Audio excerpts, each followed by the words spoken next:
Le Grand Matin Sud Radio, 7h-10h. Patrick Roger. Il est 7h42, tout à l'heure, drôle d'époque avec Robert Ménard, comme chaque lundi matin, désormais avec nos autres éditorialistes, Françoise Degois, Elisabeth Lévy, Éric Revel, notamment, bien sûr, le matin sur Sud Radio. Alors, Sud Radio vous explique à 7h42, la chute du gouvernement est attendue cet après-midi. 4 premiers ministres en peu de temps, hein, bien sûr, puisque la seconde présidence d'Emmanuel Macron a connu 4 gouvernements successifs. Il y a eu Elisabeth Borne, Gabriel Attal, Michel Barnier et François Bayrou. Le vote de confiance aujourd'hui. Nous sommes avec Jean Garrigue, qui est historien, président de la Commission internationale d'histoire des assemblées. Bonjour Jean Garrigue.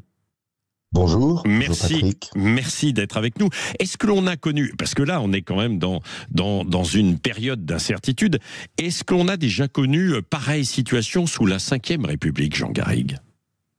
Non, c'est complètement inédit. D'ailleurs, c'est complètement inédit depuis la dissolution.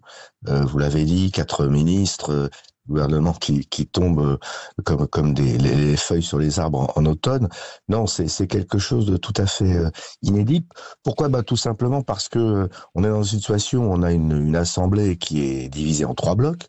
Et même plus que cela en réalité, et que ça ne correspond pas du tout à l'esprit de la Ve République qui demande la majorité absolue et une sorte d'opposition entre 2 blocs, droite-gauche. C'est ça le classique de la Ve. En revanche, ça existait alors très souvent sous ce type de vote de confiance, se transformant en vote de défiance. Ça existait très souvent sous la Troisième République, sous la Quatrième République.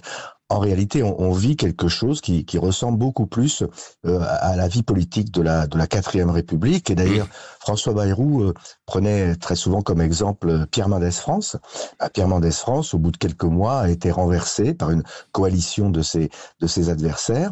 La différence étant que Pierre Mendès France, lui, pendant les 7 mois passés à Matignon, il avait eu le temps de prendre des mesures très importantes et notamment de signer la paix en Indochine. Ouais, c'est ça. Alors, comment pourrait-on s'en sortir ?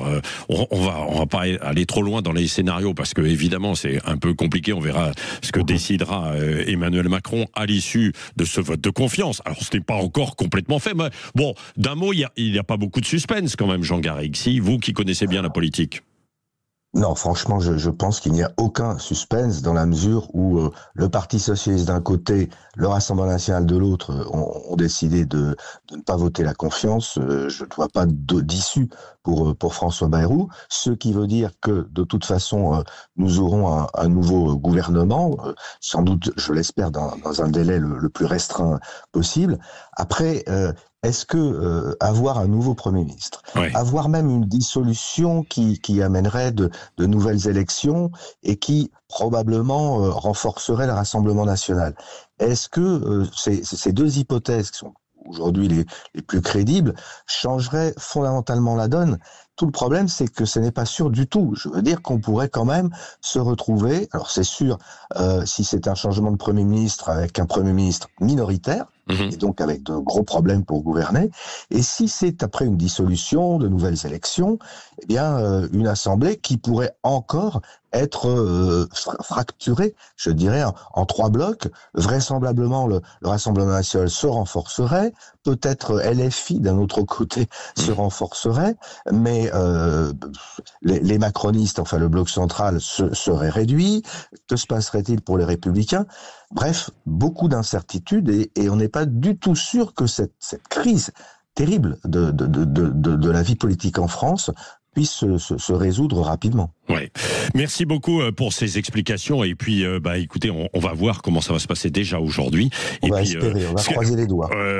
Et ensuite voir ce que décidera Emmanuel Macron aussi, bien sûr. Voilà. Quoi. Et cette situation, ça a été imposé aussi par le vote des Français. Et puis ensuite, François Bayrou qui n'a pas réussi non plus à trouver de majorité pour pouvoir, entre guillemets, gouverner, alors qu'il disait que Barnier n'avait pas réussi, mais que lui, en tant que centriste, il allait réussir. Bon, voilà, on a vu où ça l'a conduit. Merci en tout cas, Jean Garrigue, d'avoir été avec nous, historien président de la Commission internationale d'histoire des assemblées.